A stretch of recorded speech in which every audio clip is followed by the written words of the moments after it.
নমস্কাৰ সৰু সৰু কিন্তু ভয় লগা কিছু ভৌতিক ঘটনালৈ প্ৰত্যেক দিনাখনৰ দৰে মই ঝৰ্ণা আহিছোঁ আপোনালোকৰ কাষলৈ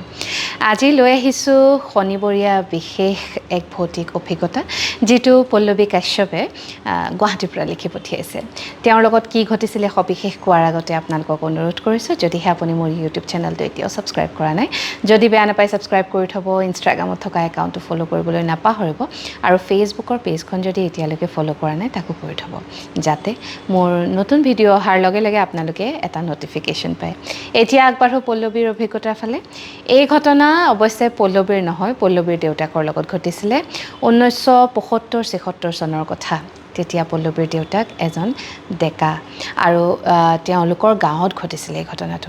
পল্লৱীৰ দেউতাকে মাছ মাৰি বিৰাট বেছি ভাল পায় আৰু তেওঁ মাছ মৰাত বিৰাট পাকৈত গোটেই গাঁওখনত তেওঁৰ নাম আছে পল্লৱীৰ দেউতাক যদি মাছ মাৰিবলৈ যায় জাকৈটো আৰু জালখন ভৰি ভৰি তেওঁ মাছ উঠায় আৰু গাঁৱৰ ওচৰ চুবুৰীয়া মানুহক মাছ দিয়ে গতিকে যিদিনাখন তেওঁ মাছ মাৰিবলৈ যায় সকলোৱে বিৰাট আগ্ৰহেৰে ৰৈ থাকে মানে তেওঁ আহোঁতে ঢেৰ মাছ লৈ আহিব বুলি যিদিনাখনৰ কথা তেওঁ শ্বেয়াৰ কৰিছে সেইদিনাখনো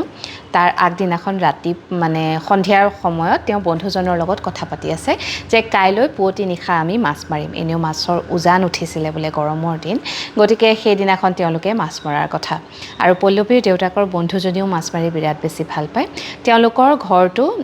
যিখন বিললৈ মাছ মাৰিবলৈ যায় পল্লৱীৰ দেউতাকহঁতৰ ঘৰটোৰ পৰা অলপ দূৰত মানে একেটা ৰাস্তাতে তেওঁলোকৰ বন্ধুজনৰ ঘৰটো পায় তাৰপিছত বিলখন পায়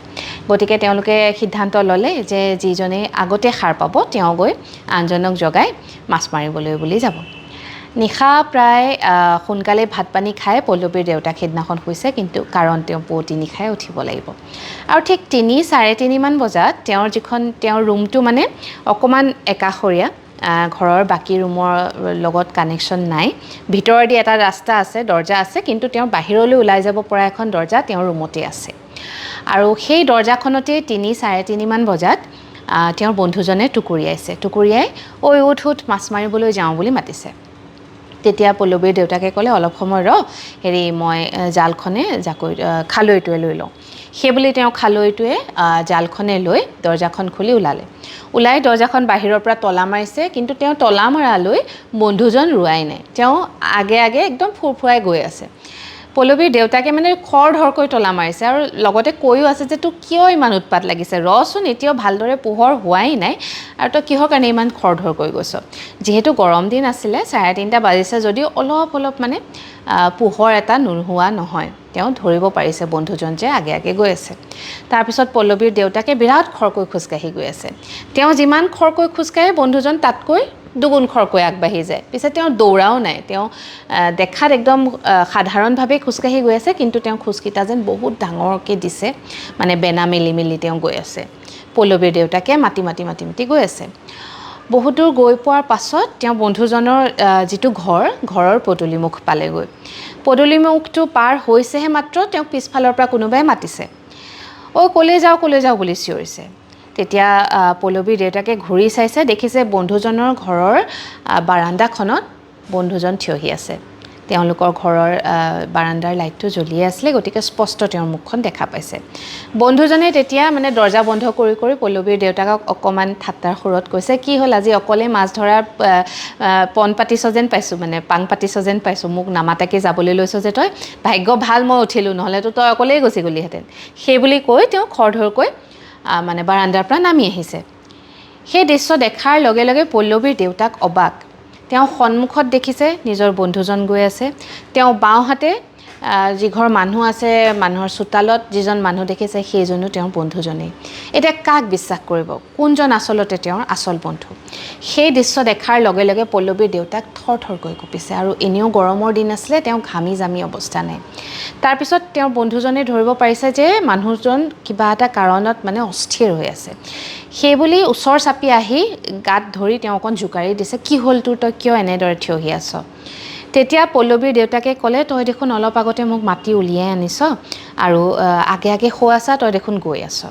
তেতিয়া বন্ধুজনে চাইছে সন্মুখত কোনো নাই কিন্তু পল্লৱীৰ দেউতাকে তেতিয়াও তেওঁৰ বন্ধুজনক সন্মুখত দেখিছে আৰু সেই কথাটো কোৱাৰ লগে লগে যেতিয়া তেওঁ সন্মুখলৈ চাইছে তেতিয়া সেই বন্ধুজনৰ ৰূপ লৈ অহা অৱয়ৱটোৱে প্ৰথমবাৰলৈ উভতি চাইছে আৰু বৰ আচৰিত ধৰণৰ এটা মানে হাঁহি মাৰি চকুৰ আগতে অদৃশ্য হৈ গৈছে।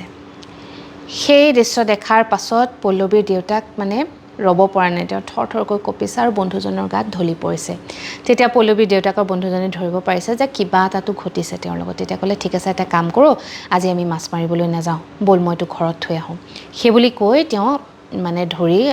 বন্ধুজনক লাহে লাহে পল্লৱীৰ দেউতাকক ধৰি নি ঘৰত গৈ শুৱাই থ'লেগৈ। আৰু সেইদিনাখন মানে ৰাতিপুৱা হোৱালৈকে, তেতিয়াতো 3:30 মানহে বাজিছিলে, ৰাতিপুৱা হোৱালৈকে পল্লৱীৰ দেউতাকৰ বন্ধুজনো তেওঁৰ লগতে তেওঁৰ ৰুমত থাকিলে। ৰাতিপুৱা হোৱাৰ পিছত যেতিয়া গাঁৱৰ বাকী মানে পল্লৱীৰ ককাক আইতাক উঠিলে, তেওঁলোকে যেতিয়া দেখিছে যে দুয়োজন একেটা ৰুমতে আছে, তেতিয়া সুধিলত পল্লৱীৰ দেউতাকে গোটেইখিনি কথা ক'লে। আৰু তেতিয়া পল্লৱীৰ ককায়েকে তেওঁক ক'লে যে তোৰ গুৰু গোসাঁই ভাল আছিলে, তোৰ যদি বন্ধুজন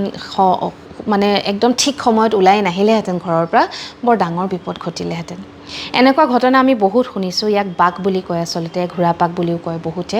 এনেদৰে বন্ধুৰ মাত লৈ বা চিনাকি মানুহৰ নাম লৈ মাতি নিয়ে, উলিয়াই লৈ যায় আৰু হয়তো চাগে বিল বা পুখুৰীত মানে